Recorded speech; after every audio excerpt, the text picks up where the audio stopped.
கடலூரில் தனியார் மெட்ரிகுலேஷன் பள்ளியில் எல்கேஜி மாணவர்கள் குலுக்கல் முறையில் தேர்வு செய்யப்பட்டனர். அந்த பள்ளியின் எல்கேஜிக்கு உள்ள 120 இடங்களுக்கு 920 பேர் விண்ணப்பம் செய்திருந்தனர். இலவச கட்டாய கல்வி திட்டத்திற்கு 30 இடங்களும், பள்ளியில் ஏற்கனவே படித்து வரும் மாணவ மாணவிகளின் சகோதர சகோதரிகளுக்கு 55 இடங்களும் ஒதுக்கப்பட்டுவிட்டன. மீதி உள்ள 35 இடங்களுக்கு சிபாரிசுகளை தவிர்த்து பள்ளி நிர்வாகம் குலுக்கல் முறையை தேர்வு செய்தது. இது குறித்து பேசிய பள்ளி நிர்வாகி தாமோதரன், வகுப்பில் அதிக மாணவர்களை சேர்க்க அரசு அனுமதிக்க வேண்டும் என்று கோரிக்கை விடுத்தார். 5வது கிளாஸ் வரைக்கும் இனிமேல் ப்ரோக்ரெசிவாக எவ்ரி இயர் அந்த லிமிட் ரெடியூஸ் ஆகிக்கணும் வரும். இந்த வருஷம் எல்கேஜி யூகேஜியில் 30 தான் எடுக்க முடிஞ்சுது. அடுத்து இதில் ஃபஸ்ட்டு ஸ்டாண்டர்டில் இந்த 30 பேர் தான் ப்ரமோட் ஆவாங்க. ஒருத்தர் கூட எடுக்க முடியாது. ப்ரோக்ரெசிவாக இது 5வது வரைக்கும் 30 போட்டுட்டு அப்புறம் 6, 7, 8ல் 35 எடுக்கலாம்.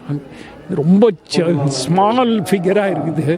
கொஞ்சம் அதிகப்படுத்தினாங்கன்னா பப்ளிக்கு ஒரு சௌகரியம் இருக்கும்.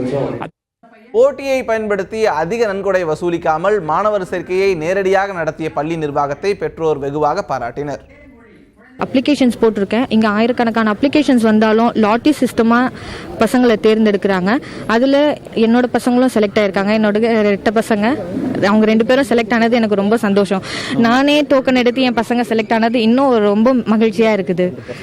2 பசங்களுக்குமே அவங்க சீட்டு கொடுத்துட்டாங்க.